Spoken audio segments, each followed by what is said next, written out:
Have you ever had a moment where your entire world shattered in an instant? Where the person you loved most became a stranger right before your eyes?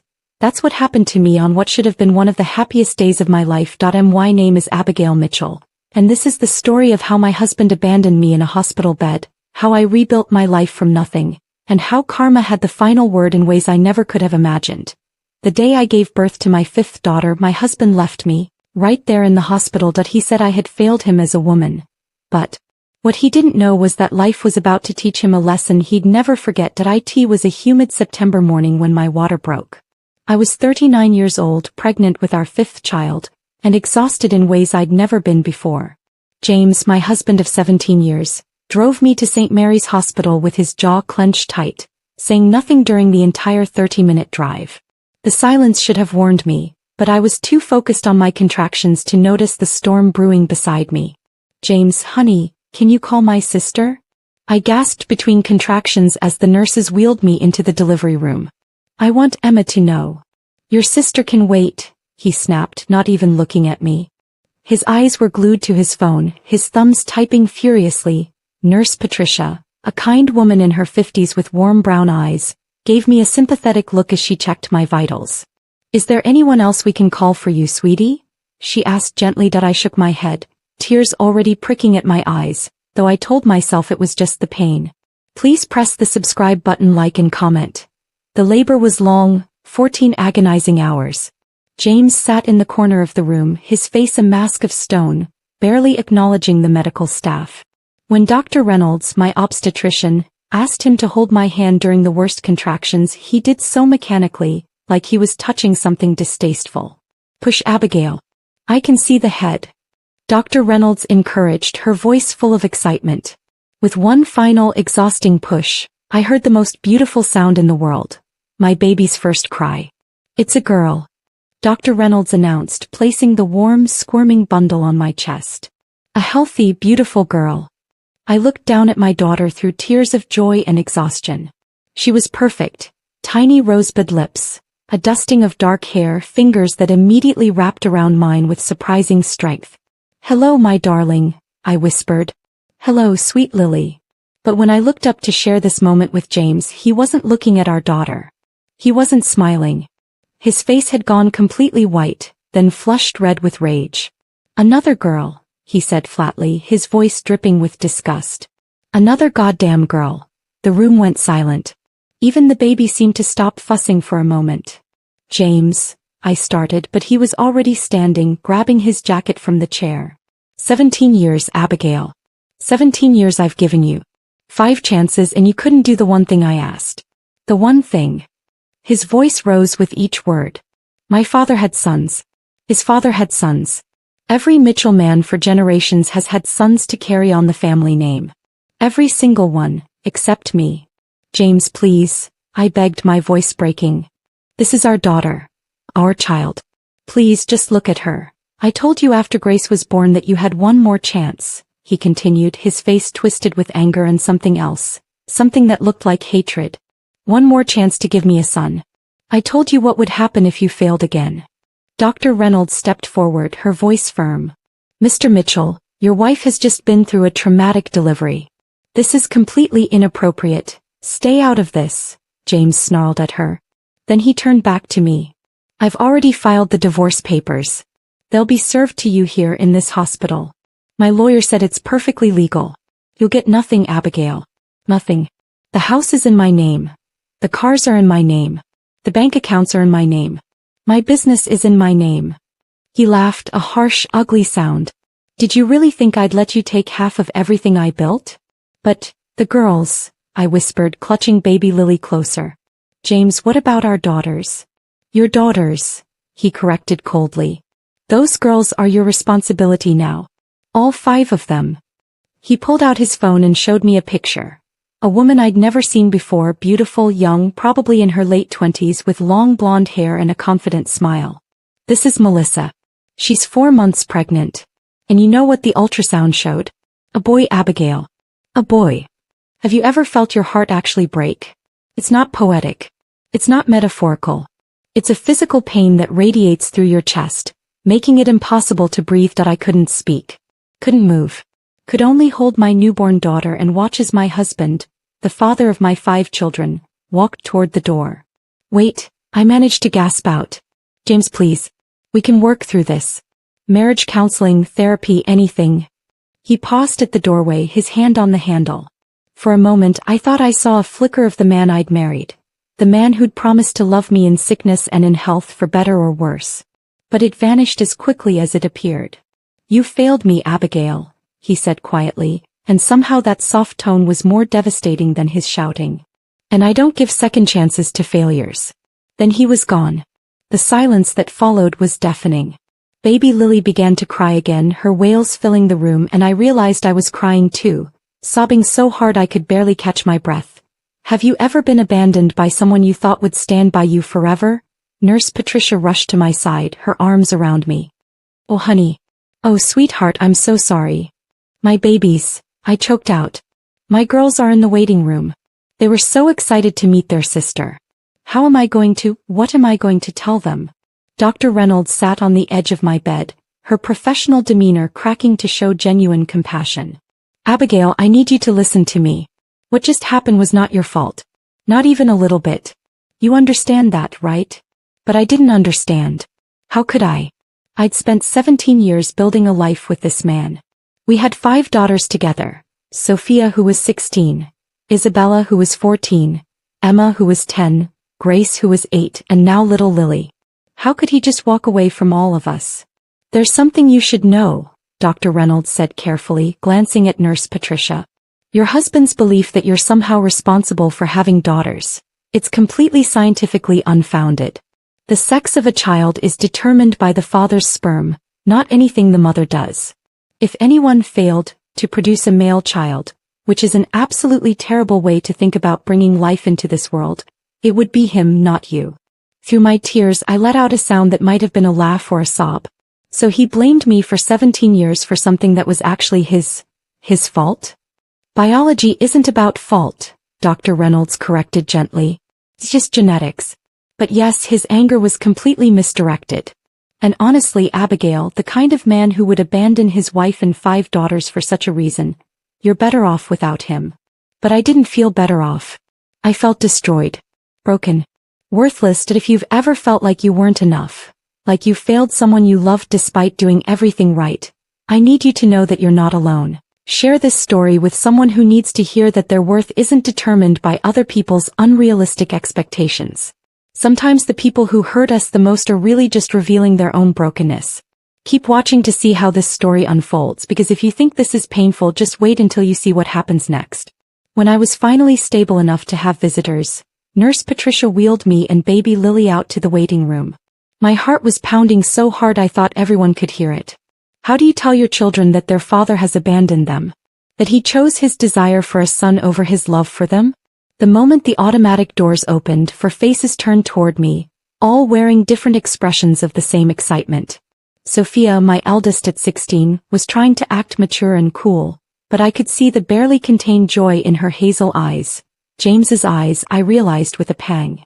She had her father's tall frame and his dark, wavy hair.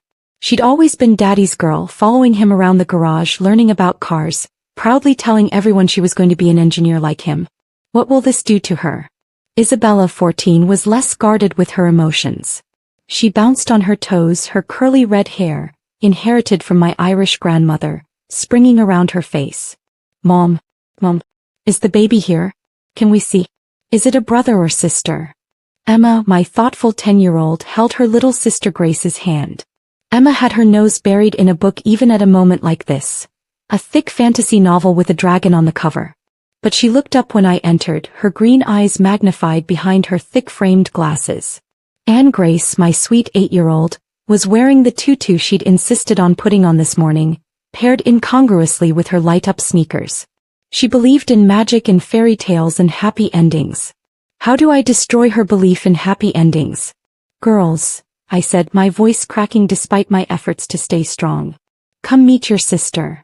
They rushed over, careful not to jostle me, all talking at once. She's so tiny. Look at her little fingers. What's her name, Mom? Is Dad getting coffee? When's he coming back? That last question came from Sophia, who was looking around the waiting room with a slight frown. "Where is Dad?"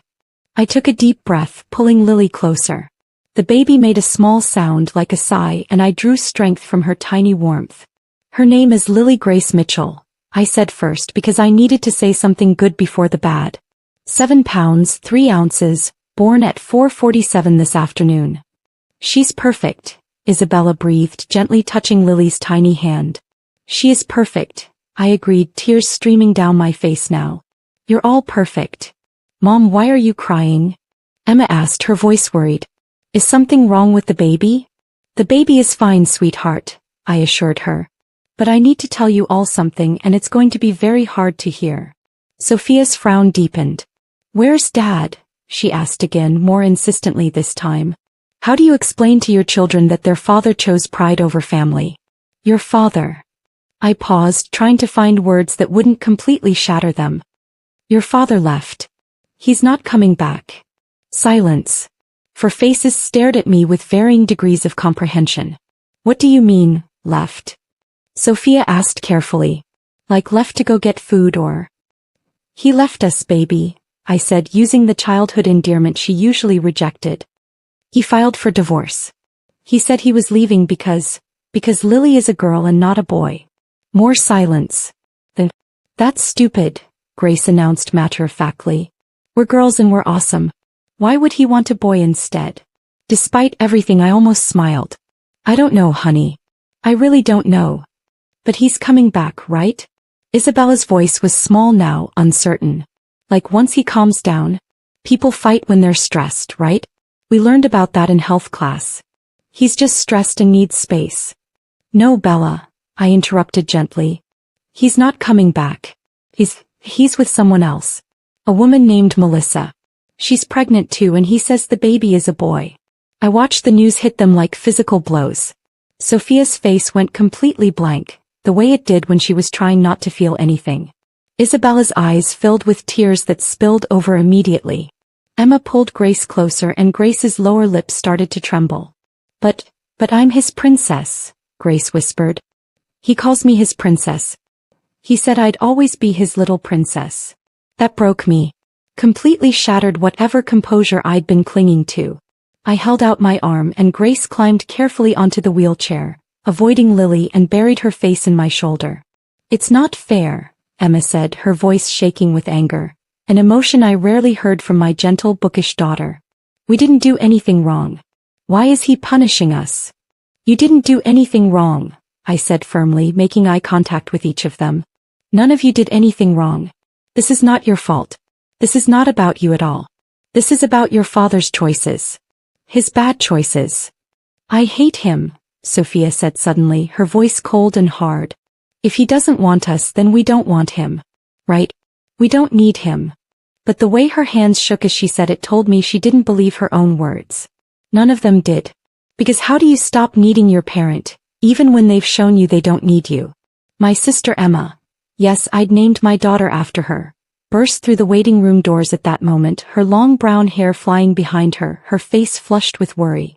"Abigail, I just got your text," and she stopped short when she saw us, all crying, clustered around the wheelchair. "What happened? Is the baby okay?" "The baby's fine," I said tiredly. "James left us." Emma's face went through a rapid series of expressions. Confusion, disbelief, understanding, and finally rage. "That son of a..." She glanced at the girls and bit off the curse. "I'm going to kill him." "Where's he?" "I'm actually going to kill him." "Emma." "No, seriously, Abigail. I told you he was being weird the last few months. I told you something was off. But this." She gestured wildly at all of us. "This is beyond anything I imagined. This is evil." Nurse Patricia, who had stayed discreetly in the background during our family moment, stepped forward now. "I'm sorry to interrupt, but Abigail needs to rest. This has been an incredibly traumatic day and she needs to recover. Is there somewhere you all can stay tonight?" Emma immediately straightened, shifting into crisis management mode. "They're staying with me. All of them. I have that big house David and I were fixing up. Plenty of room. Girls, grab your bags. We're taking your mom and your new sister home with us." "But what about our stuff at the house?" Isabella asked. "Our clothes and toys and everything?" We'll figure that out tomorrow, Emma assured her.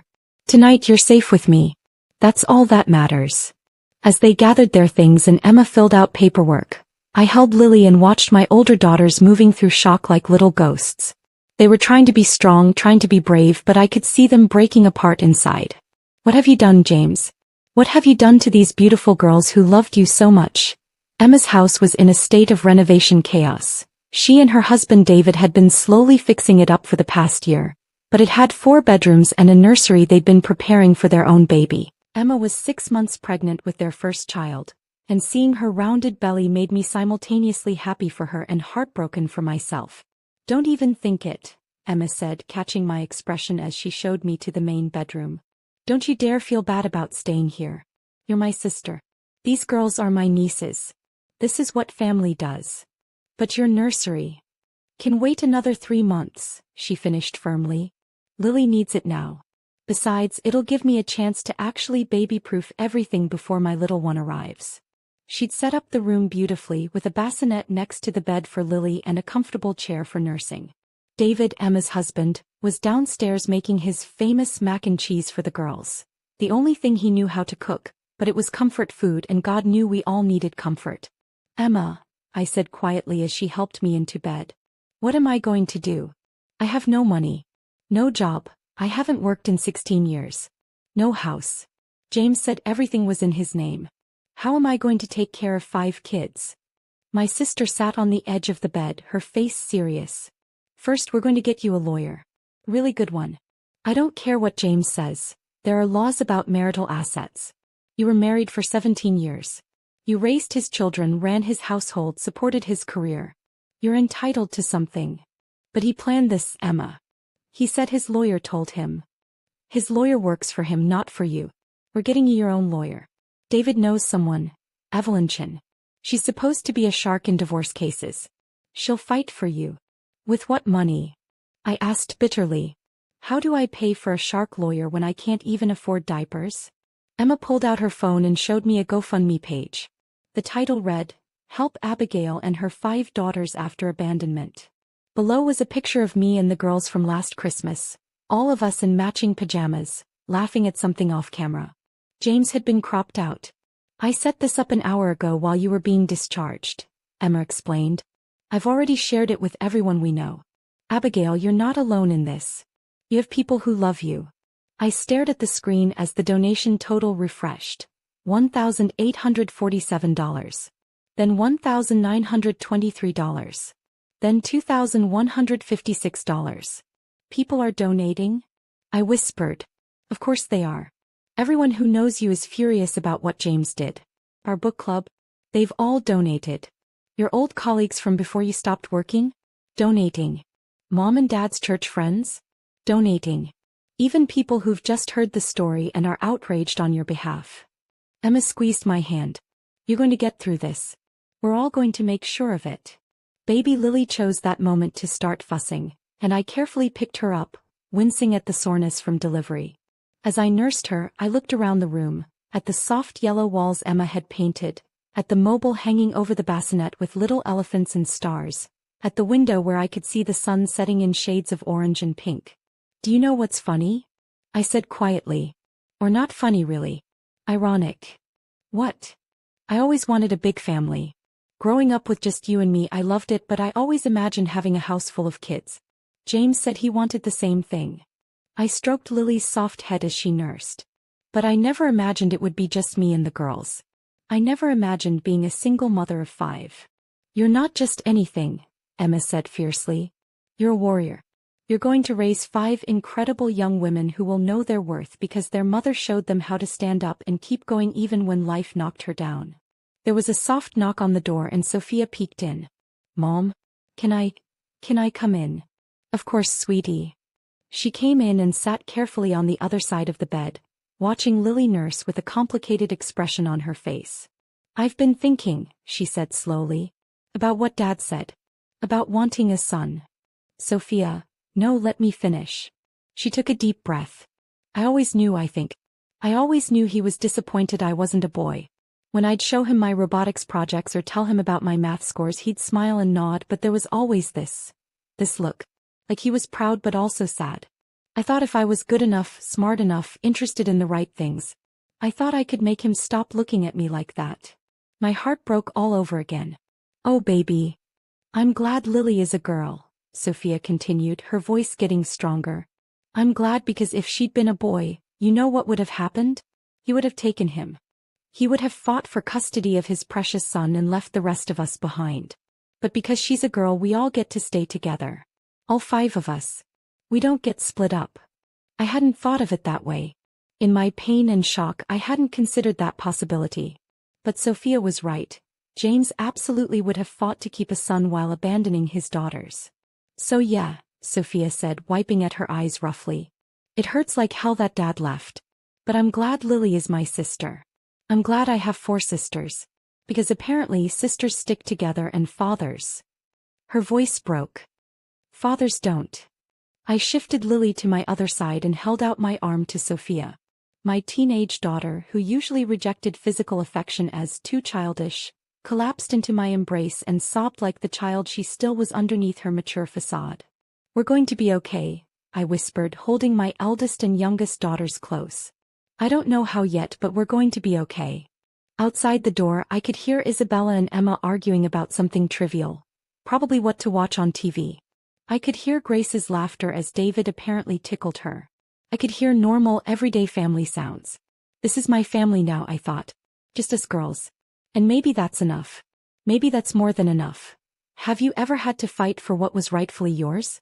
To stand up against someone who knew all your weaknesses because they'd once been your partner. Evelyn Chen's office was in a sleek downtown building that made me feel immediately out of place. I was wearing clothes Emma had lent me. A simple blue dress that was slightly too big and shoes that pinched my feet.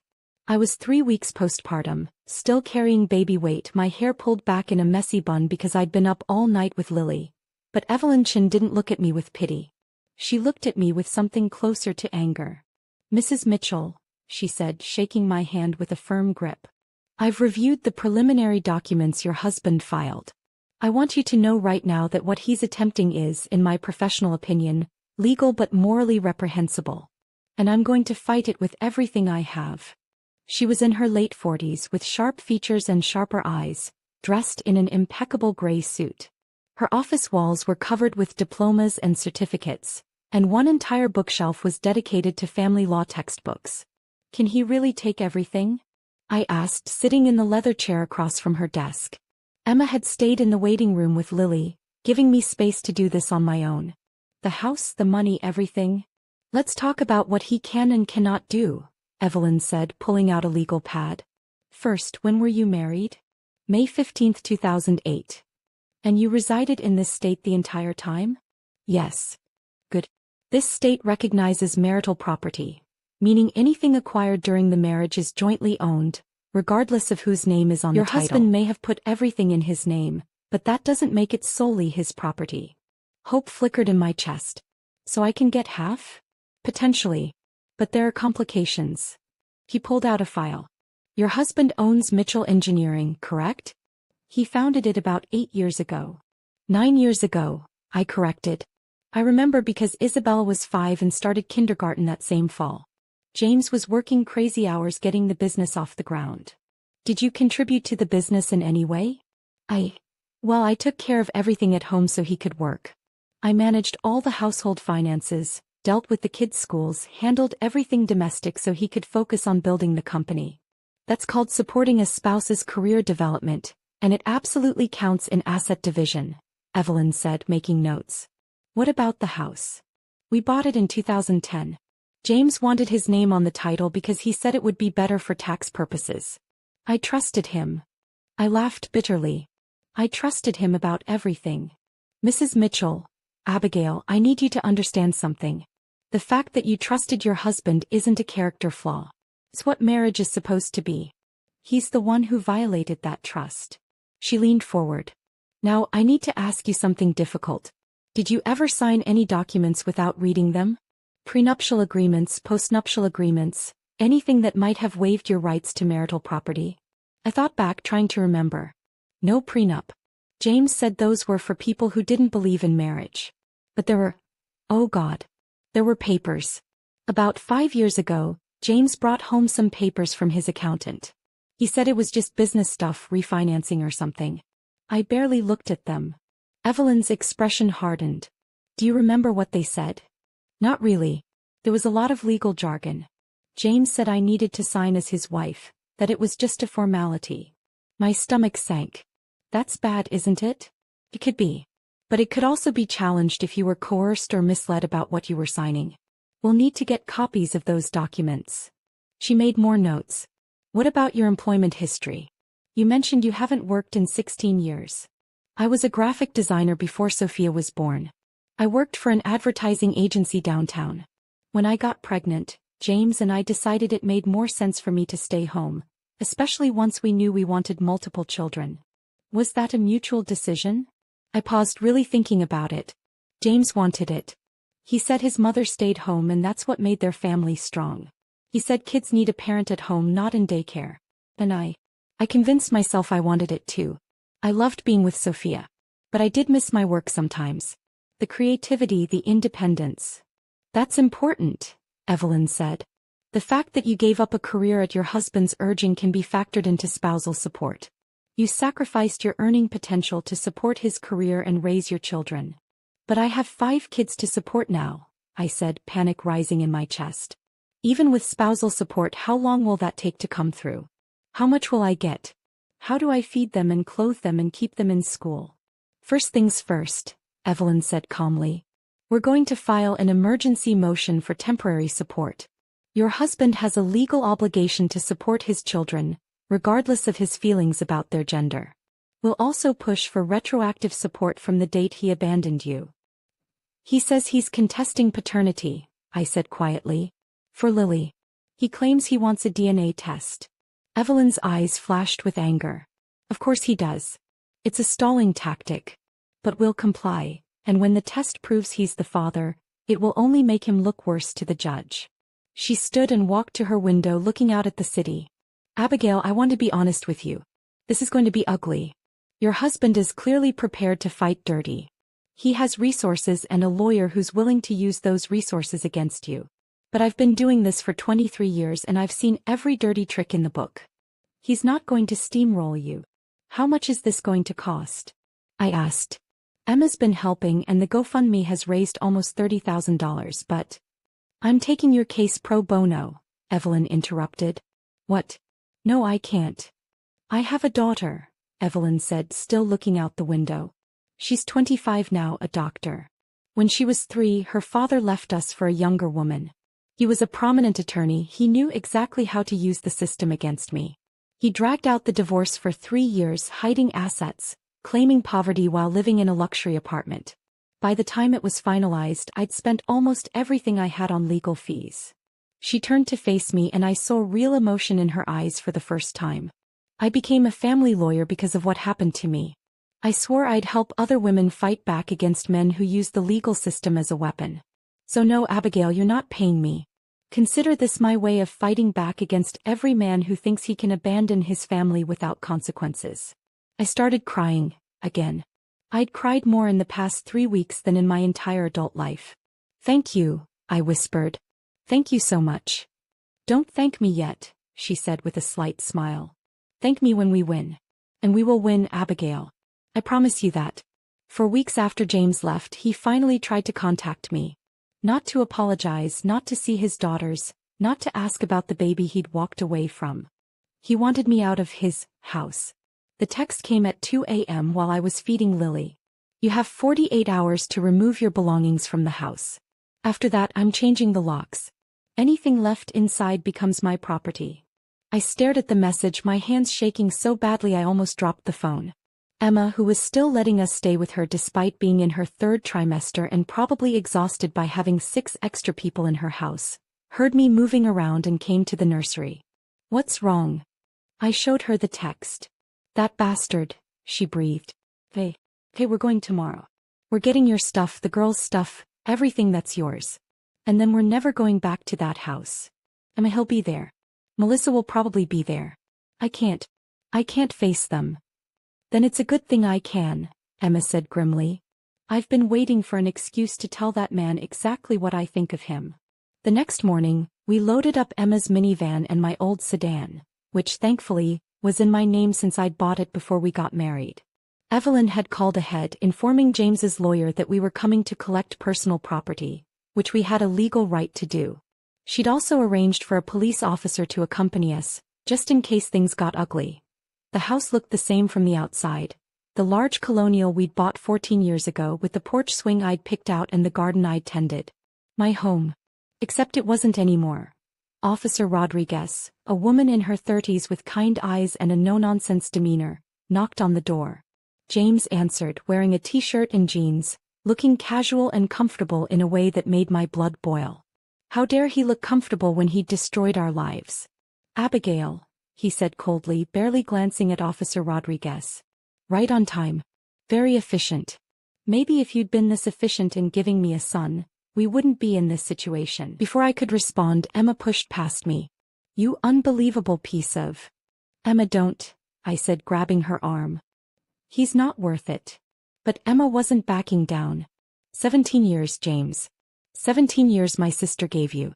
She gave up her career, her body, she gave birth to 5 of your children, and this is how you repay her. I don't see 5 children, James said, looking around mockingly. I see 5 disappointments.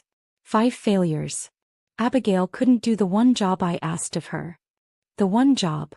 I interrupted, my voice shaking with rage. The one job. I raised your children. I ran your household. I supported your career. I was there for every late night, every business crisis, every time you needed someone to lean on. And you call that one job? Compared to what I was asking for? James shot back. Yes. One simple job. And you failed. Just like you're going to fail at being a single mother. You think you can support 5 kids on your own? You have no job, no money, no skills that matter anymore. What would you do if the person you trusted most walked out when you needed them the most? That's enough, Officer Rodriguez said firmly, stepping between us. Mr. Mitchell, you're legally required to allow Mrs. Mitchell to collect her personal belongings. Either step aside or I'll have to ask you to wait outside your own home. James glared but moved back, and I walked into my house. The house I'd made a home, for what I knew would be the last time. Felt both familiar and strange. The furniture was the same, but there were signs of another woman everywhere. A designer handbag on the table I'd refinished last year, expensive shoes by the door, a silk robe hung carelessly over my chair in the living room.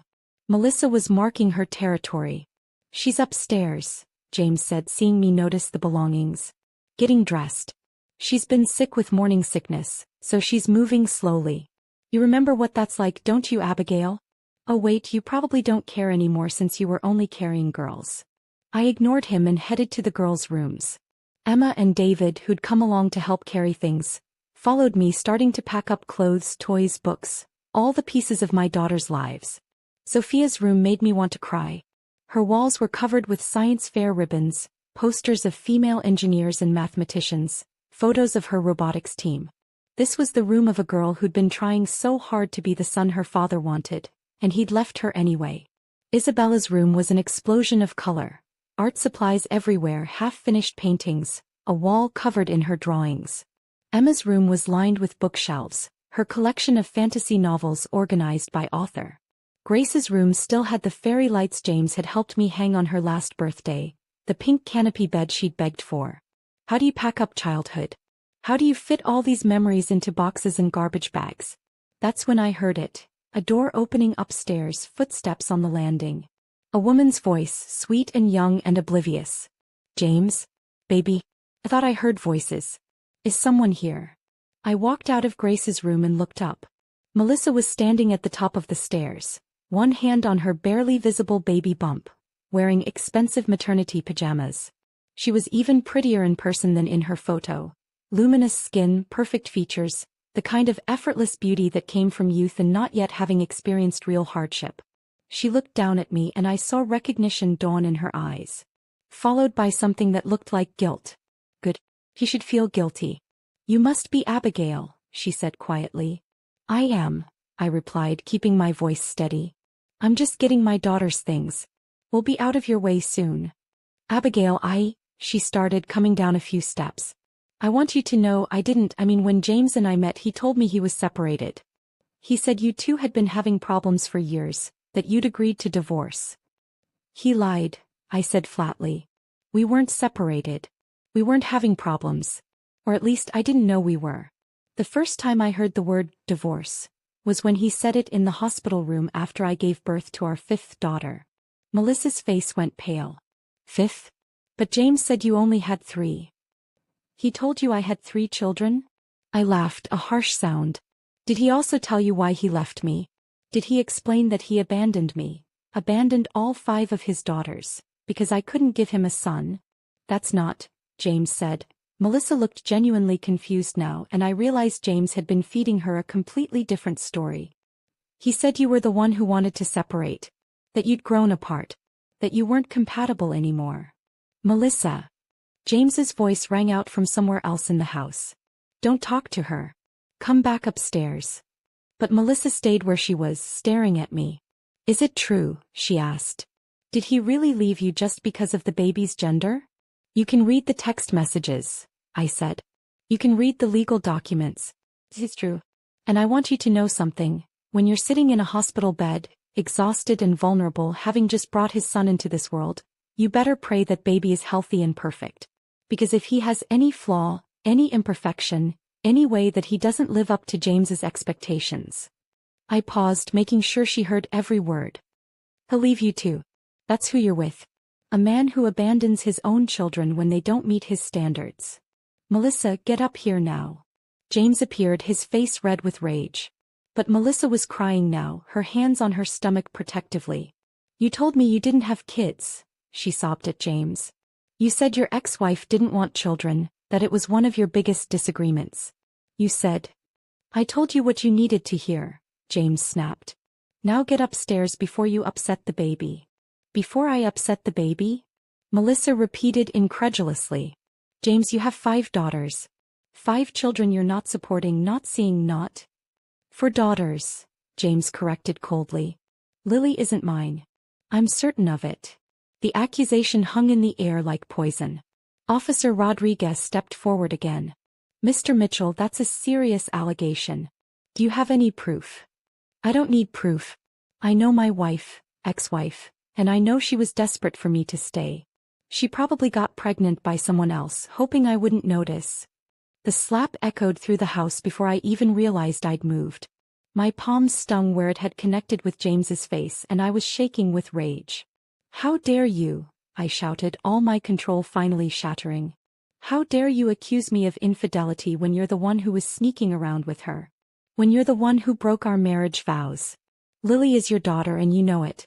She has your eyes, your nose, your chin, just like all our daughters.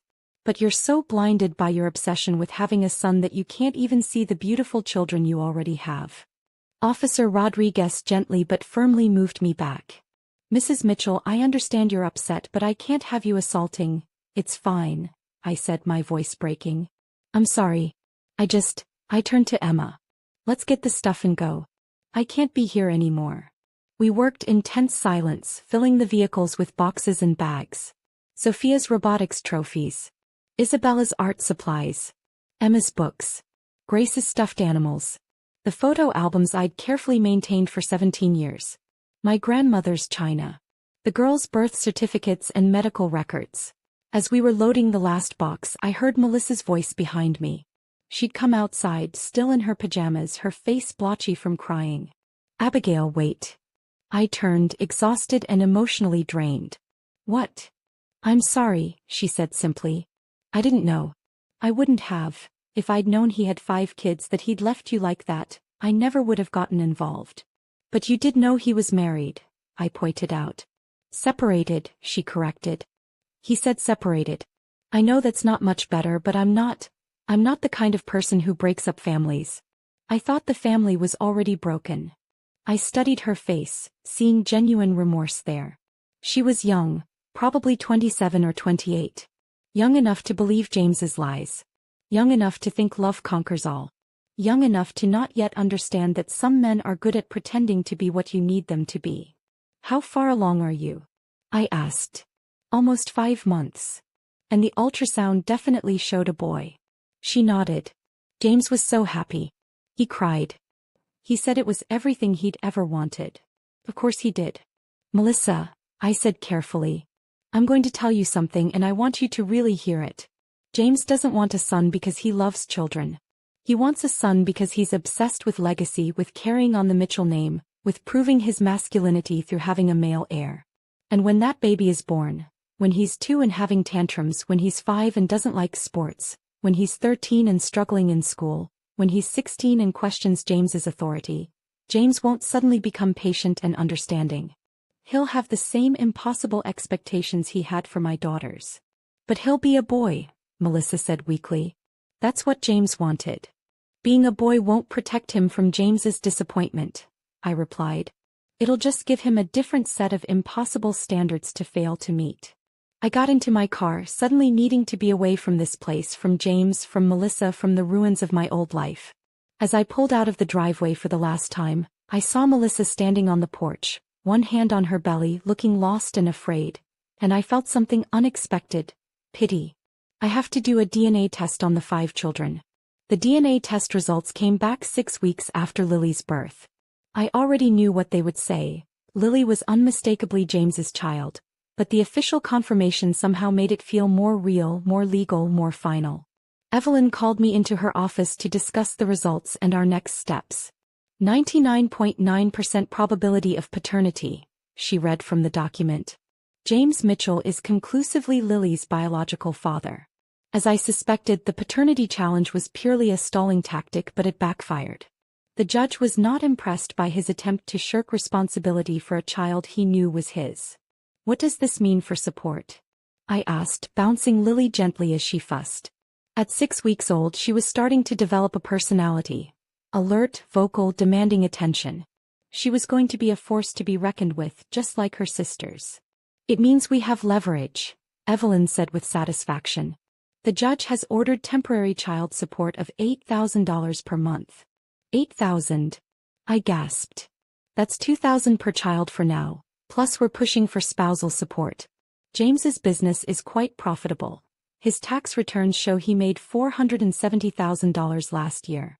$8,000 a month is less than 20% of his income. He can afford it. For the first time since James left, I felt like I could breathe. $8,000 a month wouldn't make us rich, but it would keep us fed, housed, clothed. It would mean I could start planning for the future instead of just surviving day to day.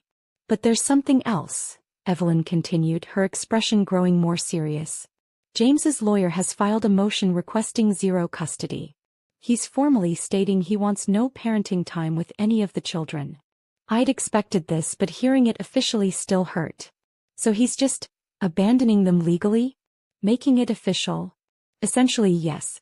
Which actually works in our favor for the financial settlement. A father who's voluntarily relinquishing custody has a harder time arguing he shouldn't pay substantial support. She paused. Abigail, I have to ask, are the girls in therapy? Because this kind of rejection from a parent can cause lasting psychological damage. We started last week, I said. Emma found a therapist who specializes in family trauma, Dr. Paula Harrison. She's meeting with each girl individually and doing family sessions with all of us together. Good. Keep records of all therapy sessions and costs. We can include that in our financial claims. Evelyn made notes. How are the girls handling everything? I thought about how to answer that. It depends on the day. Sophia is angry, she's angry all the time now, and it comes out in these bursts. She got into a fight at school last week because some boy made a comment about deadbeat dads.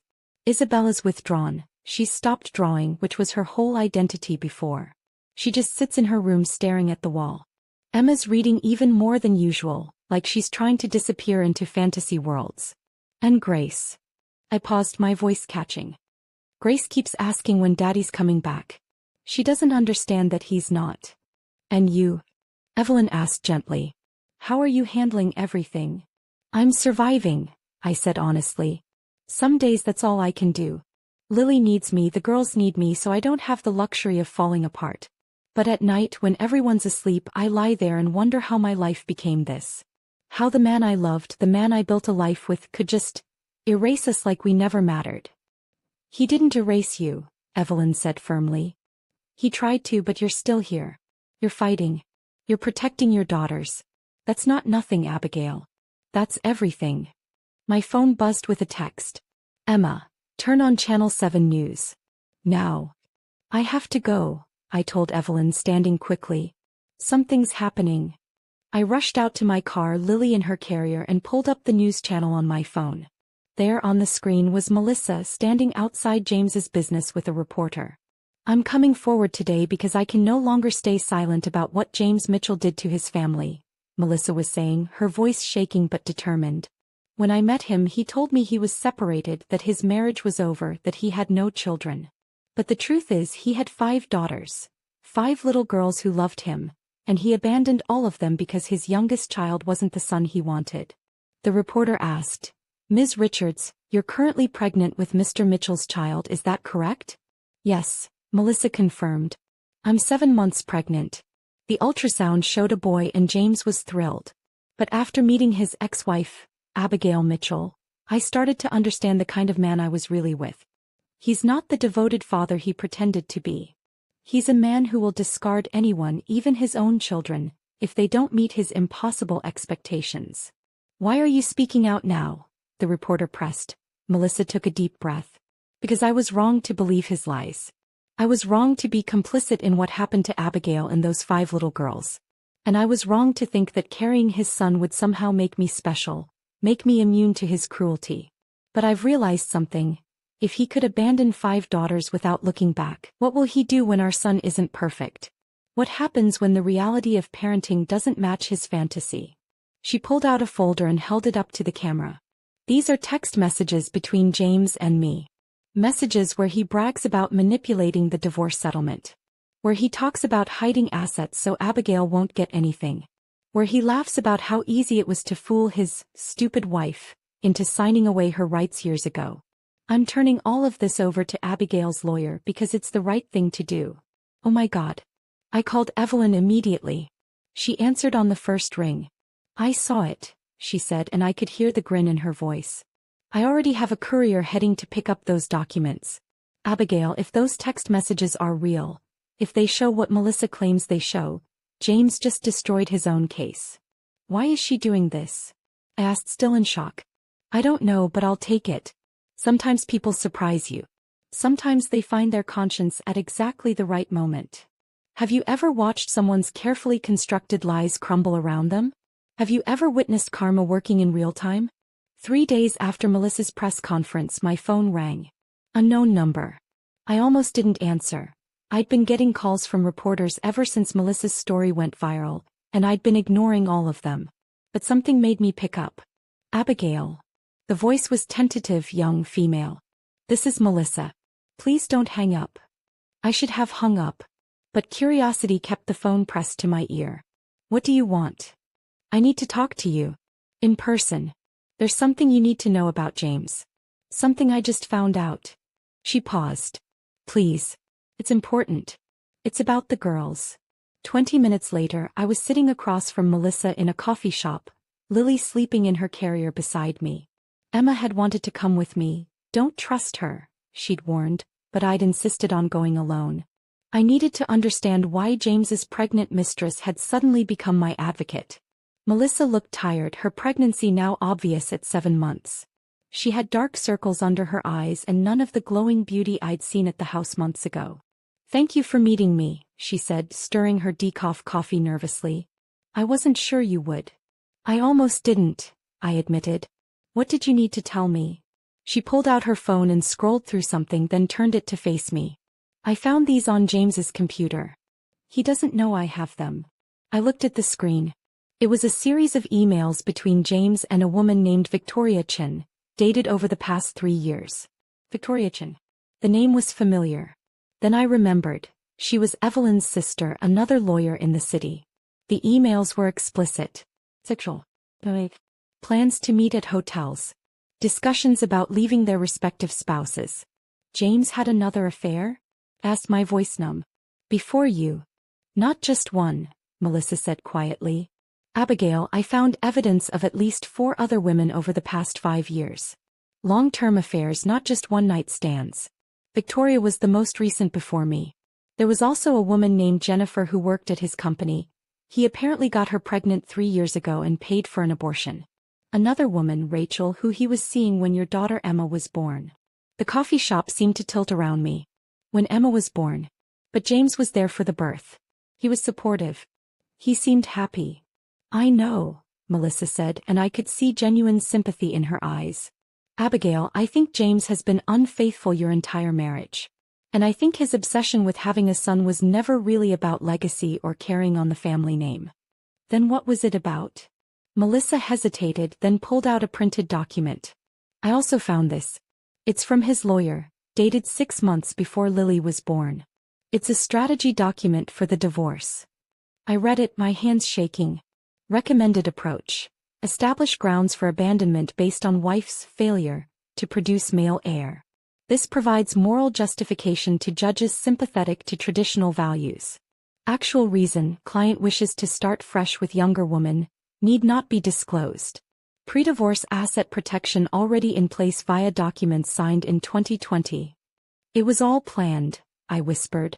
The accusations, the anger about Lily being a girl leaving me in the hospital, it was all theater. He was looking for an excuse to leave, Melissa confirmed.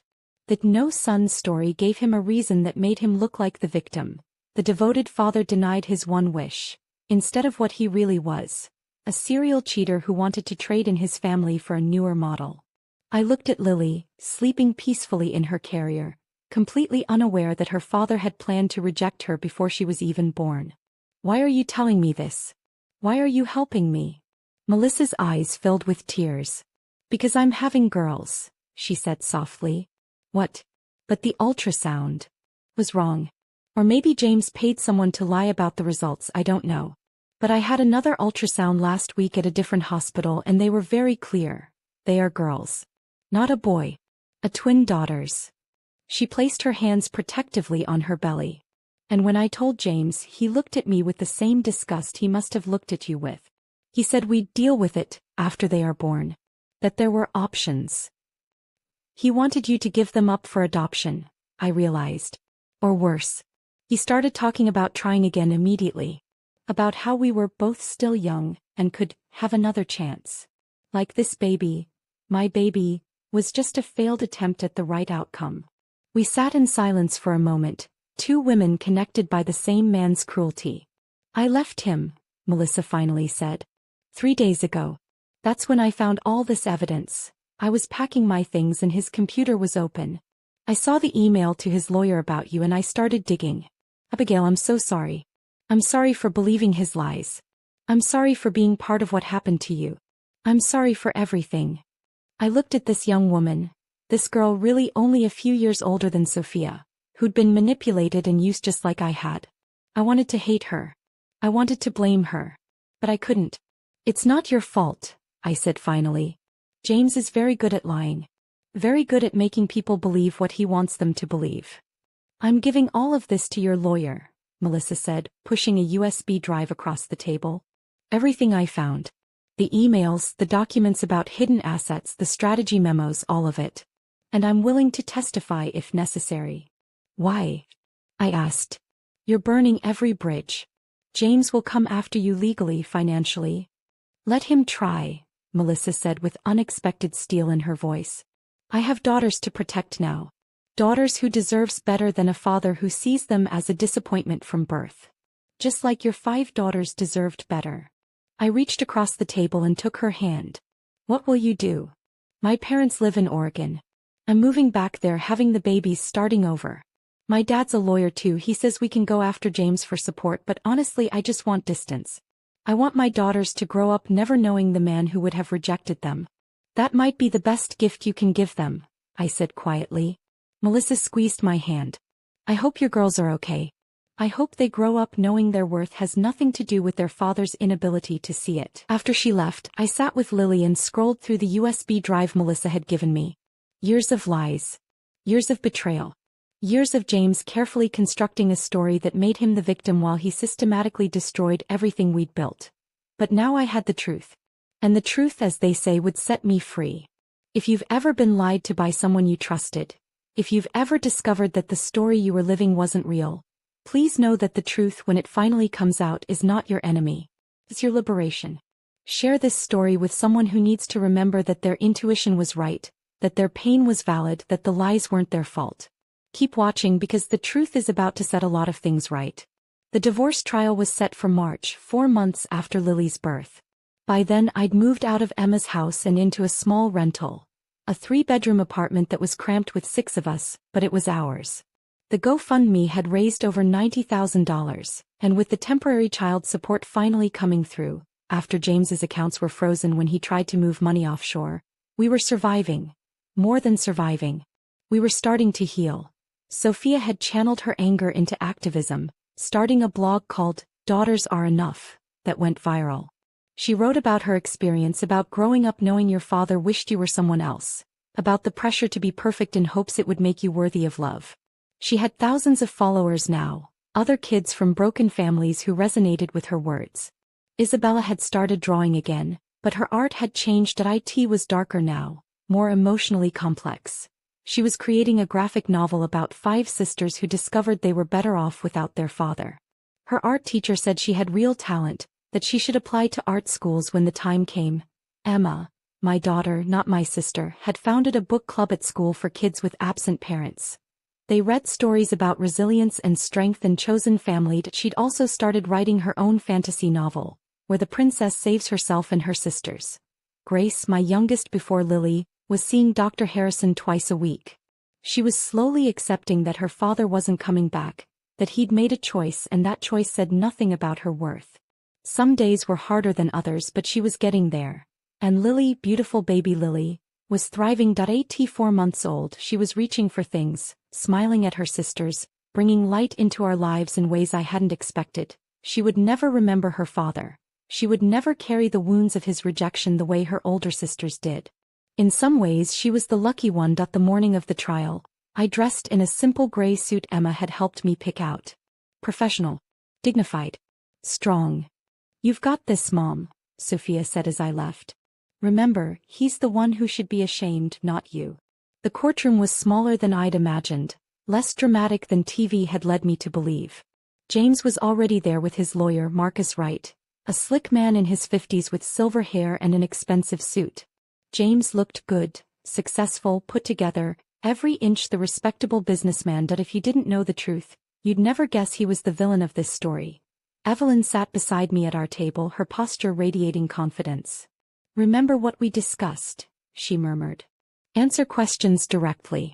Don't let them bait you into emotional responses. We have the facts on our side."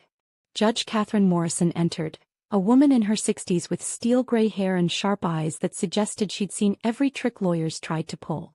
Good. We needed someone who wouldn't be charmed by James's act. The proceedings began with opening statements.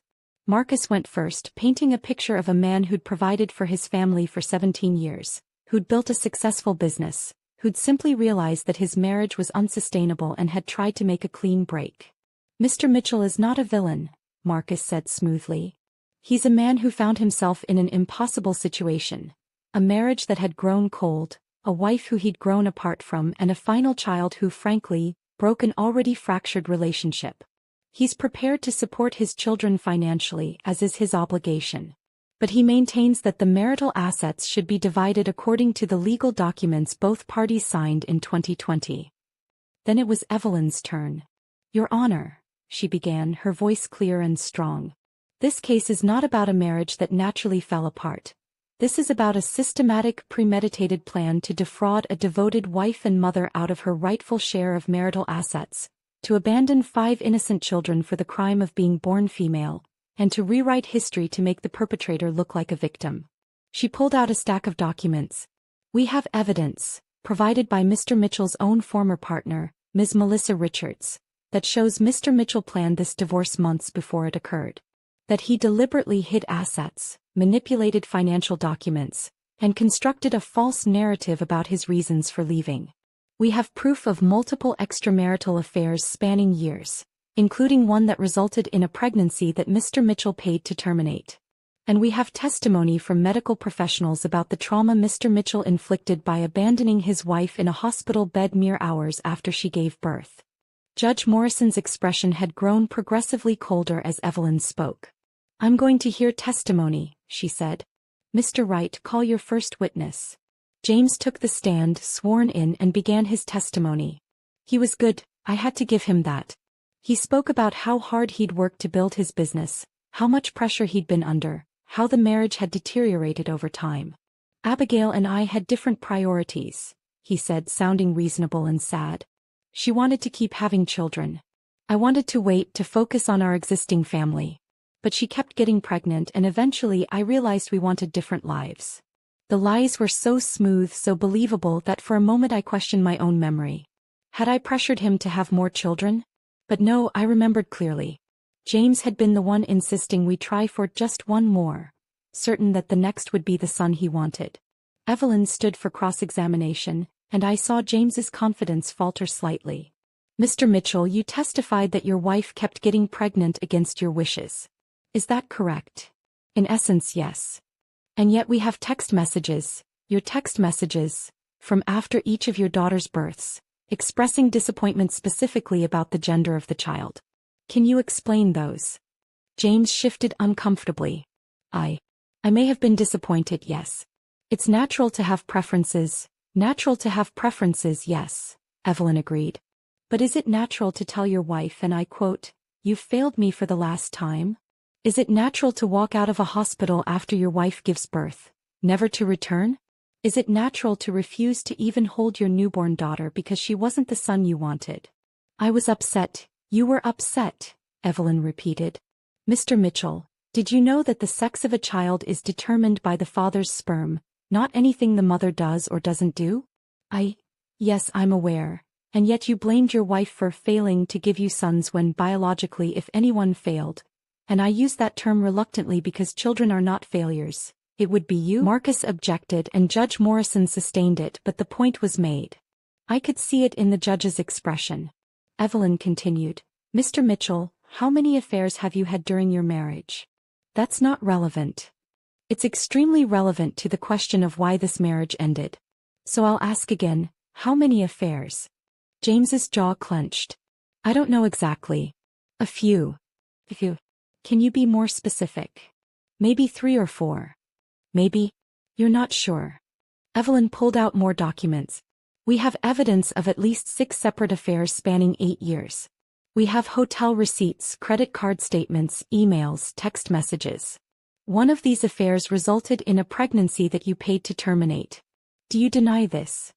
The courtroom was silent. James looked at his lawyer, who gave a subtle nod. No, James said finally. I don't deny it. And Miss Melissa Richards, the woman you left your wife for, did you tell her you had 5 daughters? No. Did you tell her you were still married? I said we were separated. But you weren't separated, were you? You were living at home, sleeping in the same bed as your wife, participating in family dinners, attending your daughter's school events. You were very much married. Legally, yes. Not just legally, Mr. Mitchell. In every way that matters. You were married, you were unfaithful, and when your wife became pregnant with your 5th child, you saw an opportunity. An opportunity to blame her for producing another daughter when you were the one who determined the child's sex. An opportunity to make yourself look like a victim instead of a perpetrator. An opportunity to walk away from your responsibilities while keeping all the assets you'd spent years deliberately hiding. By the time Evelyn was done with him, James looked smaller, diminished. The mask of the reasonable, put-upon husband had cracked, revealing the calculating, selfish man beneath. Then it was my turn to testify. I walked to the stand on shaking legs, my hands trembling as I placed them on the Bible to swear in. I looked out at the courtroom, at James, who wouldn't meet my eyes, at Evelyn, who gave me an encouraging nod, at Judge Morrison, whose expression was unreadable. Mrs. Mitchell, Evelyn began gently. Can you tell the court about the day your youngest daughter was born? I took a breath and began to speak. I told them about the long labor, about James's cold silence, about the moment Lily was born and the words that followed. I told them about being served divorce papers in a hospital bed, about my husband walking out and never looking back. He said I'd failed him, I finished, my voice barely above a whisper. He said I couldn't do the one thing he'd asked of me. And then he left me, left Lily, left all our daughters, without a second glance. How did that make you feel? Evelyn asked. Like I was worthless, I admitted. Like 17 years of marriage, 5 beautiful children, a life built together, like none of it mattered. Like I didn't matter. Like our daughters didn't matter. And your daughters, how have they been affected by their father's abandonment? I thought about Sophia's rage, Isabella's withdrawal, Emma's escape into fantasy, Grace's broken heart. They've been devastated, I said. My oldest daughter started having panic attacks. My second daughter stopped eating for weeks. My third daughter has nightmares. My fourth daughter cries herself to sleep asking why Daddy doesn't love her anymore. And Lily. I paused. Lily will grow up never knowing her father. Never understanding why she wasn't enough to make him stay. There wasn't a dry eye in the courtroom except for James's. He sat stone-faced, his arms crossed, looking like he'd rather be anywhere else. Marcus cross-examined me, trying to suggest that I was exaggerating, that the girls were resilient, that children adapt. But even he seemed half-hearted about it, like he knew he was defending the indefensible. Then Melissa took the stand. She was 8 months pregnant now, her belly huge, moving carefully as she walked to the witness box. She'd flown in from Oregon specifically to testify, despite her doctor's warnings about traveling so late in pregnancy. Ms. Richards, Evelyn began. Why did you decide to come forward with evidence about Mr. Mitchell? Because I'm having daughters, Melissa said simply. And when I told James, when I told him the ultrasound was wrong and I was having a girl's, not a boy, he looked at me and my unborn child with disgust. The same disgust he must have felt for Abigail and her daughters. And I realized that if I didn't speak up, I'd be complicit in his abuse. Abuse. Marcus objected. Your Honor, that's inflammatory. I'll allow it, Judge Morrison said. Continue, Ms. Richards. Melissa described finding the emails, the evidence of multiple affairs, the strategy documents that showed James had been planning the divorce for months. She described his coldness when she told him she was having a girl, his suggestions that they deal with it after the birth. He doesn't love children, Melissa said firmly. He loves the idea of children, specifically the idea of sons who will carry on his name and make him look good. But the actual children, the real human beings with feelings and needs? He has no use for them if they don't serve his ego. By the time testimony concluded, it was late afternoon. Judge Morrison called for a recess before rendering her decision. This court will reconvene in 1 hour, she announced, and I need time to review all the evidence presented. That hour felt like an eternity. I sat in a small room with Evelyn, drinking terrible coffee from a vending machine, trying not to throw up from nerves. We've got this, Evelyn kept saying. The judge saw through him. The evidence is overwhelming. But what if she doesn't? I whispered. What if he walks away with everything? What if my girls? He won't, Evelyn said firmly, gripping my hand. I promise you, Abigail. He won't. When we returned to the courtroom, Judge Morrison's expression was stern. She looked at James with undisguised contempt before beginning to speak. In my 30 years on the bench, she began, I have presided over hundreds of divorce cases. I have seen marriages end for countless reasons. Infidelity, financial stress, incompatibility, abuse. But I have never in all my years seen such a calculated, premeditated attempt to defraud a spouse and abandon children as what Mr. Mitchell has perpetrated here. James's lawyer started to object, but the judge silenced him with a look. The evidence presented by Mrs. Mitchell's counsel is overwhelming. Mr. Mitchell engaged in multiple extramarital affairs throughout his marriage. He deliberately hid marital assets. He coerced his wife into signing documents she didn't fully understand, stripping her of rights she was entitled to under law. And most egregiously, he abandoned his wife and 5 daughters in pursuit of a son. A pursuit that reveals not a desire for fatherhood, but an obsession with ego and legacy that supersedes any genuine love for his children. She paused, letting her words sink in. This court finds that the documents signed in 2020 were signed under duress and false pretenses, and are therefore null and void. The marital assets, including Mr. Mitchell's business, which grew substantially during the marriage with Mrs. Mitchell's unpaid labor managing the household, will be divided equitably, with Mrs. Mitchell receiving 60% of all marital assets. James shot to his feet. 60%? That's... Sit down, Mr. Mitchell, Judge Morrison said coldly. I'm not finished. He sat, his face purple with rage. Furthermore, Mr. Mitchell will pay child support in the amount of $12,000 per month until the youngest child reaches age 18. He will also pay spousal support of $8,000 per month for a period of 10 years, given that Mrs. Mitchell sacrificed her career at his insistence. He will maintain health insurance for all 5 children and contribute to college funds in amounts to be determined by a separate financial audit. Your Honor, Marcus tried again, my client's business cannot sustain.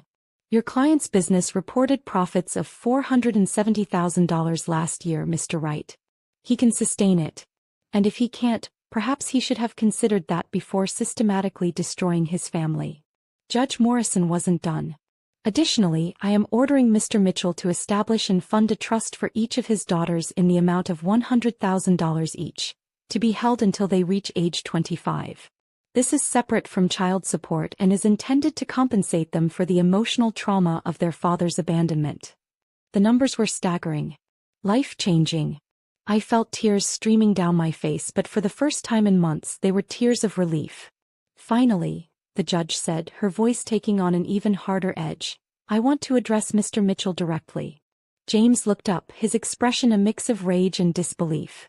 Mr. Mitchell, you came into this court expecting to be treated as a reasonable man who'd simply made difficult choices. But the evidence shows you are not reasonable. You are calculating, manipulative, and cruel. You used the legal system as a weapon against a woman who trusted you. You abandoned 5 innocent children for the crime of being born female. And you attempted to rewrite history to make yourself the victim. She leaned forward, her gaze piercing. I want you to understand something. Those 5 daughters you discarded? They are worth 1,000 sons. They are brilliant, creative, strong, resilient young women who will grow up knowing that their worth is not determined by their gender or by their father's inability to see it. And years from now, when they have built extraordinary lives, when they have achieved great things, when they have families of their own who actually love them, you will not be a part of it. You will have nothing but money, and money, as you're about to learn, is a poor substitute for love. The silence in the courtroom was absolute. This divorce is granted. Mrs. Mitchell is awarded primary custody of all 5 children, with Mr. Mitchell's parental rights remaining intact but his visitation rights suspended unless he completes a year of therapy and the children explicitly request contact. This court is adjourned. The gavel came down with a sharp crack that sounded like justice. Life didn't magically become perfect after the trial. There were still hard days. There were still moments when Sophia broke down crying for the father she'd lost. There were still times when Grace asked questions I didn't know how to answer. There were still financial stresses and logistics nightmares and the constant exhaustion of single-parenting 5 girls. But we were healing. With the divorce settlement, I'd been able to rent a proper house. A 4-bedroom with a yard where the girls could play. It wasn't as big as our old house, but it was ours.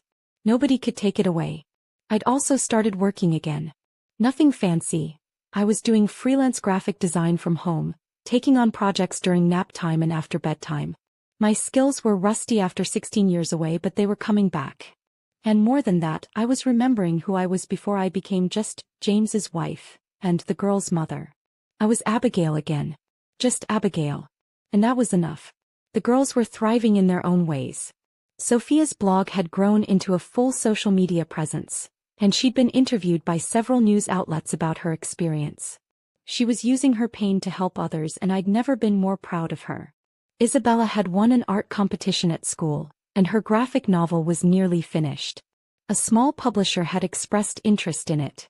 Emma had finished the first draft of her fantasy novel and was part of a young writers group that met every Saturday at the library. Grace was laughing again, playing again, being a carefree 8-year-old again. And Lily, beautiful Lily, now 10 months old, was crawling everywhere, getting into everything, babbling constantly and bringing joy to every room she entered. Her sisters doted on her, and she soaked up the attention like a flower in sunlight. Could we have had this if James had stayed? I sometimes wondered. Would the girls be this close, this strong, this sure of themselves if they'd grown up under their father's disappointed gaze? I didn't know. But I was grateful we'd never have to find out. Then 6 months after the trial, Emma, my sister, not my daughter, called me with news. You need to see this, she said, her voice strange. Turn on channel 7. Now. I turned on the TV to see a news story about James. My first thought was that he'd done something, hurt someone, hidden more assets, violated the court order somehow. But it wasn't that. It was worse. Or better. Depending on how you looked at it. The headline read, Local businessman faces multiple lawsuits amid financial collapse. The reporter explained that Mitchell Engineering was under investigation for fraud. Several clients had filed lawsuits claiming James had overbilled them, delivered substandard work and misrepresented his company's capabilities. The business was hemorrhaging money, employees were quitting and bankruptcy seemed inevitable. According to sources close to the situation, the reporter said, Mr. Mitchell's personal problems may have contributed to his professional downfall. Employees report that he became erratic and hostile after his divorce, alienating clients and making poor business decisions. But that wasn't even the most karmic part. The next segment showed Melissa, looking exhausted and angry, outside a courthouse. Ms. Richards filed a paternity suit against Mr. Mitchell 3 months ago, the reporter explained. DNA testing confirmed that Mr. Mitchell is the father of her daughters, born in November. However, Mr. Mitchell has refused to pay child support or acknowledge the children. So Melissa had girls, I thought. And James rejected her too, just like he rejected Lily. I sat in stunned silence as the news report continued, detailing James's fall from grace. His business failing. His reputation in ruins. His bank accounts frozen due to the lawsuits. The house that had been in his name, was being foreclosed on because he couldn't make the mortgage payments after the divorce settlement and child support obligations. And Melissa's twins. Both girls. The ultimate irony. Is this what karma looks like? I wondered. The man who walked away from 5 daughters for not being sons, now facing financial ruin and another daughter he can't escape. 8 months after the trial, I received a letter. It was from James, handwritten on cheap paper. Nothing like the expensive stationery he used to use for his business correspondence. I debated whether to open it. Evelyn had advised me to forward any communication from James to her office. But curiosity won out. The letter was 5 pages long, single-spaced, cramped handwriting that got messier as it went on. I'll share parts of it because it reveals so much about the man I married and the man he became. She answered on the 3rd ring, her voice exhausted. Hello. Melissa, it's Abigail Mitchell. Silence. Then, how did you? I heard about the twins. I wanted to make sure you're okay. I heard her start to cry, soft, exhausted sobs. He left, she said. He came to the hospital, but when the doctor said both babies were girls, definitively girls, no chance the ultrasound was wrong this time, he just left. Said he couldn't do this again. Said he'd pay what the court ordered, but that's all. I'm sorry, I said, and I meant it. You're sorry? After what I did to you? After I helped destroy your marriage? You didn't destroy my marriage, I said tiredly. James destroyed my marriage. You were a symptom, not the disease. And now you're raising 3 daughters alone, and I know how hard that is. I'm raising 5. How do you do it? Melissa asked desperately. How do you manage? I have 3 and I already feel like I'm drowning. I thought about how to answer that. Some days I don't manage. Some days I barely get through. But you find strength you didn't know you had. You lean on people who love you. You take it one day at a time. And you remember that those little girls didn't ask for any of this, and they deserve a mother who's present and loving even when it's hard. I'm in Oregon with my parents, Melissa said. They're helping. But Abigail. I'm so angry. At James, at myself, at the universe. How do I get past the anger?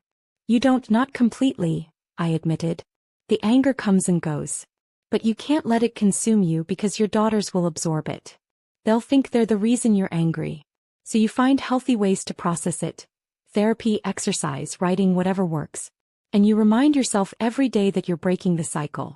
That you're choosing to love your daughters unconditionally, even though their father couldn't.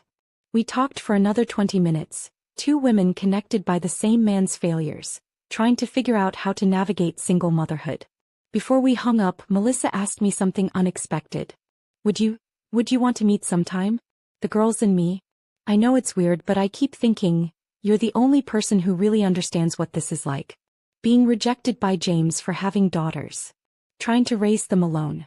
And I thought maybe our daughters should know each other, I finished. Maybe they should know they're not alone in this. Yes, Melissa said, sounding relieved. Exactly that. I thought about it. It would be complicated. The girls might not want to meet their father's other children. But then again, these little girls were their half-sisters. And in a weird way we were all victims of the same man's pathology. "Let me talk to my girls," I said finally. "Let me see how they feel about it." "But Melissa, if we do this, if we bring our daughters into each other's lives, we do it right. No drama, no competition, no bad-mouthing James even though he deserves it. We focus on the kids and on supporting each other." "Deal. Deal," Melissa agreed. "And Abigail, thank you for not hating me." "I tried," I admitted with a slight laugh. "But I'm too tired to sustain that kind of anger.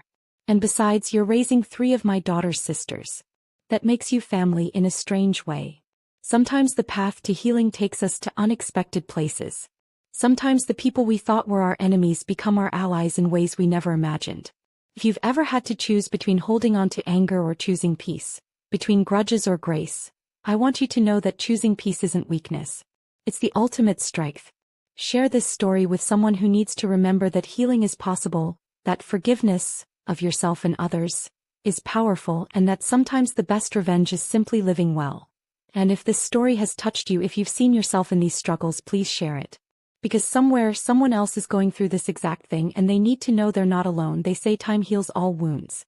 I don't know if that's true, but I know time changes things. It gives you perspective. Distanced at the ability to look back and see patterns you couldn't see when you were in the middle of the storm. 5 years after James walked out of that hospital room, my life looks nothing like I imagined it would. But in many ways it looks better. The house we rent has become a real home. The walls are covered with the girls' artwork, their achievements, photos of our adventures. There's no picture of James anywhere, not because I'm bitter, but because this is our story now, not his.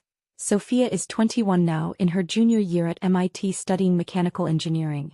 She's on the dean's list, she's president of the Women in Engineering Club, and her blog has evolved into a non-profit organization that mentors young women whose fathers have abandoned them. She's been featured in Forbes, NPR, and the New York Times. She's dating a wonderful guy named Marcus. Yes, the same Marcus who quit James's company, who treats her with the respect and admiration she deserves. Last month she called me crying, not sad tears but happy ones. "Mom," she said, "I just got accepted to present my research at an international engineering conference. And you know what? I realized I don't care if Dad would be proud. I'm proud of me. That's enough." That's when I knew she'd really healed. Isabella is 19 at art school in Rhode Island. Her graphic novel, 5 Sisters and No Father, was published last year and became a surprise bestseller in the young adult market. It's being adapted into an animated series. She's working on her second book, a memoir about growing up in the shadow of parental rejection and finding herself through art. She's also engaged to a lovely woman named Sophie who makes her laugh and encourages her creativity and never makes her feel like she's too much or too little. They're planning a small wedding next fall, and all of us girls are involved in the planning. James won't be invited. He doesn't even know it's happening. Emma, my daughter, not my sister, is 15 now, a sophomore in high school. She finished her fantasy novel and found an agent who loved it. It's coming out next year with a major publisher. She's also started a creative writing program for kids in foster care, teaching them to use storytelling as a way to process trauma. She's quiet and bookish and brilliant, and she's exactly who she's meant to be. Grace is 13 in middle school and thriving. She's on the dance team, the drama club, and the student council. She's popular and funny and kind, the kind of kid who befriends the outcasts and stands up to bullies. She still loves fairy tales, but now she writes her own where the princess saves herself and her sisters. Sometimes she asks about James, but less and less as time goes on. Her new normal doesn't include him, and she's okay with that. And Lily, my miracle, my rainbow baby, my daughter who was rejected before she even had a chance to be known, is 5 years old now.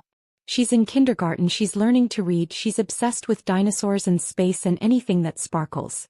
She knows she has a father somewhere, but he's just an abstract concept to her, not a presence she misses.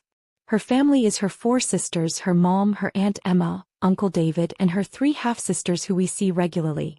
Yes, we did start meeting with Melissa and her girls. It was awkward at first.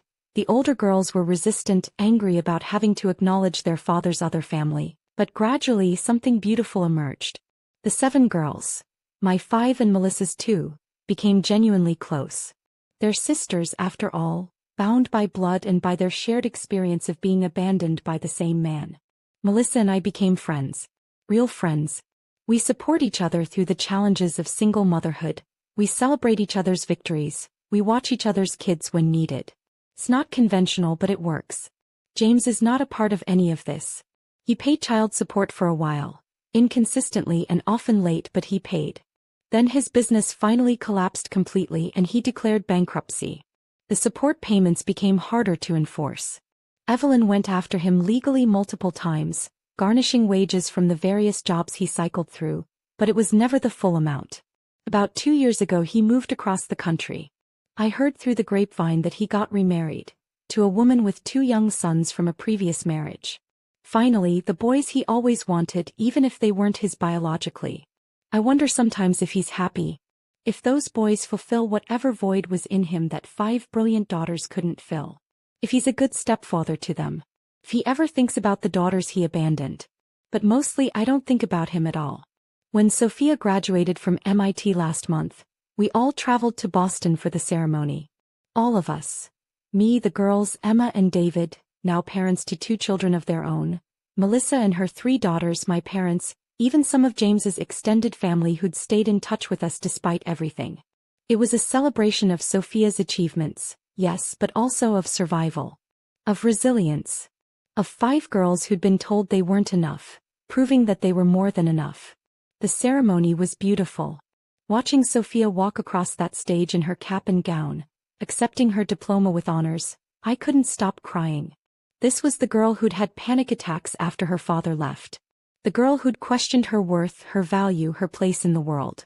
And now she was graduating from one of the most prestigious engineering schools in the world, with job offers from 3 major companies and acceptance to graduate programs at Stanford and Carnegie Mellon. After the ceremony we were taking photos outside, the whole chaotic, beautiful group of us, when I saw him, James. He was standing about 50 feet away, partially hidden by a tree, watching. He looked older than his 51 years, grayer, smaller somehow. He was wearing a suit that looked slightly too big, like he'd lost weight he couldn't afford to lose. Our eyes met across the distance and I saw something in his face that I'd never seen before. Genuine remorse. Not self-pity, not anger at his circumstances, but real, deep regret. I should have looked away. Should have pretended I hadn't seen him. But instead I found myself walking toward him, leaving the group behind. Abigail, he said quietly when I reached him. His voice was hoarse, uncertain. I shouldn't have come. I know I shouldn't have. But I saw on Sophia's blog that she was graduating and I wanted to see her. Just once. From a distance. You're 5 years too late, I said, and I was surprised by how calm I sounded. No anger, no bitterness. Just fact. I know, he said. I know I am. He looked past me at Sophia, who was laughing with her sisters, surrounded by love. She's beautiful. They all are. And I missed it. I missed everything. Yes, I agreed. You did. The boys, the stepsons, they're good kids, James said almost to himself. But they're not mine. Not really. And sometimes I look at them and think about how I had 5 children who were actually mine, who loved me, who wanted me, and I threw them away. I threw away everything that mattered for what? For an idea that was never real in the first place. James, I said, interrupting his spiral. Why are you telling me this? He looked at me directly then and I saw tears in his eyes. Because I need you to know I understand what I lost. I need you to know that every single day I live with the knowledge that I destroyed the best thing I ever had. And I need you to know that you, all of you, you're better off without me. You were always too good for me. I know, I said simply. We figured that out about 5 years ago. He almost smiled at that, a sad, broken expression. Will you tell her I was here? Tell Sophia? Tell her I'm proud of her? Tell her all of them. Tell them I'm proud of all of them. I considered his request carefully. I don't know, I said honestly. Maybe someday. But James, you don't get to show up at the edges of their lives and drop these emotional bombs and then disappear again. If you want to be part of their lives, if you want them to know you're proud, you have to actually do the work. Therapy. Making amends. Being consistent. Proving through actions, not just words, that you've changed. I don't deserve that chance, he said quietly. No, I agreed. You probably don't. But it's not about what you deserve. It's about what they need. And right now they don't need an absent father's guilt or regret or pride. They have full, happy lives without you. So if you want even the smallest place in their world, you have to earn it. And I'm not sure you're capable of that. He nodded slowly, accepting my assessment. You're right. You're absolutely right. He started to turn away, then paused. Abigail, thank you. For raising them so well. For protecting them. For being everything I wasn't. And then he walked away, disappearing into the crowd of graduation attendees, and I realized something. I didn't hate him anymore. I didn't love him either. I felt nothing but a distant pity for a man who'd destroyed his own life through his own choices. When I returned to the group, Sophia looked at me curiously. Who was that? I considered lying, protecting her from the knowledge that her father had been there, watching. But we'd built our new life on honesty, on truth, on facing hard things together. That was your father, I said quietly. All conversation stopped. The girls stared at me, Sophia, Isabella, Emma, Grace, even little Lily, though she didn't fully understand. He was here. Sophia asked, her voice carefully controlled. Just watching. He wanted to see you graduate. He asked me to tell you he's proud of you. Of all of you. Sophia was quiet for a long moment, processing. Then she said something that made me realize how much healing had truly happened. Good, she said. I'm glad he's proud. Because I'm proud of me too. And his pride or lack thereof doesn't change that anymore. She turned back to her sisters, back to Melissa and her girls, back to the family we'd built from the ruins of the one we'd lost. Come on, we're wasting time talking about him. It's my graduation day and I want ice cream. Lots of ice cream. Who's with me? And just like that, the moment passed. James had been acknowledged and dismissed, given the exact amount of attention he deserved, which was very little. And life moved on. 2 weeks after Sophia's graduation, I received a call from a lawyer I didn't know. His name was Robert Chin, no relation to Evelyn as far as I knew, and he was calling about James. Mrs. Mitchell? Former Mrs. Mitchell, I should say. I'm representing your ex-husband in a matter that, well, it's complicated. Could you come to my office this week? Is James trying to sue me for something? I asked wearily. Because if so, you should know he already lost spectacularly.